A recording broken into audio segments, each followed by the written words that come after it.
নীলফামারীর ডোমারে নদীর পানির চাপে একটি পুরনো স্লুইস গেট ধসে পড়েছে। এতে নদী গর্ভে বিলীন হয়ে গেছে একটি বসতবাড়ির বড় অংশ। পাশাপাশি ভেঙে পড়েছে এলাকার পানি নিয়ন্ত্রণ ব্যবস্থা।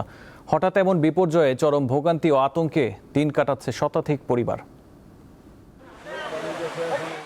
নীলফামারীর ডোমার উপজেলার জোড়াবাড়ি ইউনিয়নের পূর্ব হলহলিয়া গ্রামের বাসিন্দা হালিমা বেগম স্বামীকে হারিয়ে ৩ মেয়ে ও ১ ছেলেকে নিয়ে ছোট্ট একটি বসতবাড়িতেই চলছিল তার জীবন সংগ্রাম। কিন্তু শেষ আশ্রয়টুকুও কেড়ে নিয়েছে হরিডরা নদী। সম্প্রতি অতিবৃষ্টি ও উজানের পানিতে নদীর স্রোত বেড়ে যায়। নদীতে ভেসে আসা একটি পাটের জাগ স্লুইস গেটের মুখে আটকে পড়ে। এতে বাড়তে থাকা পানির চাপে এক পর্যায়ে ধসে পড়ে স্লুইস গেট।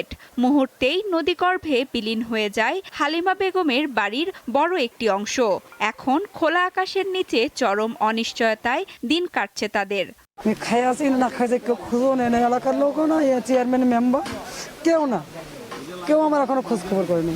আমি আসছি এখানে, আসার পরে দেখতেছি ব্রিজ ভেঙে আমার মায়ের দোকান পাশার ঘর বাড়ি সব ভেঙে চলে গেছে। যেদিন আমাদের এটা ভাঙছে আমরা আসা দেখি যে ভাঙাচুরা একদম সেই চেয়ারম্যান আসিয়া তার মনে করেন যে 2 প্যাকেট চাল দিয়ে গেছে। পাশাপাশি নদীর ভাঙন আতঙ্কে দিন কাটছে আশেপাশের আরো বেশ কয়েকটি পরিবারের। আমাদের এখানে পুলটা ভাঙার পরে আমাদের অনেক অসুবিধা হচ্ছে, আমাদের বাচ্চা কাছে স্কুলে যেতে পারতেছে না। সুইচ গেটটা নষ্ট হওয়ার কারণে আমাদের এলাকার অনেক ক্ষতি হয়েছে, অনেক জমি জায়গার ক্ষতি হয়েছে, এখানে একটা বাড়ির ক্ষতি হয়েছে। সুইচ গেটটা ভাঙার কারণে হচ্ছে এই যে একটা বাড়ি গেল, ওই সামনের দিকে অনেক আবাদি জমি মানুষের নষ্ট হয়ে গেল।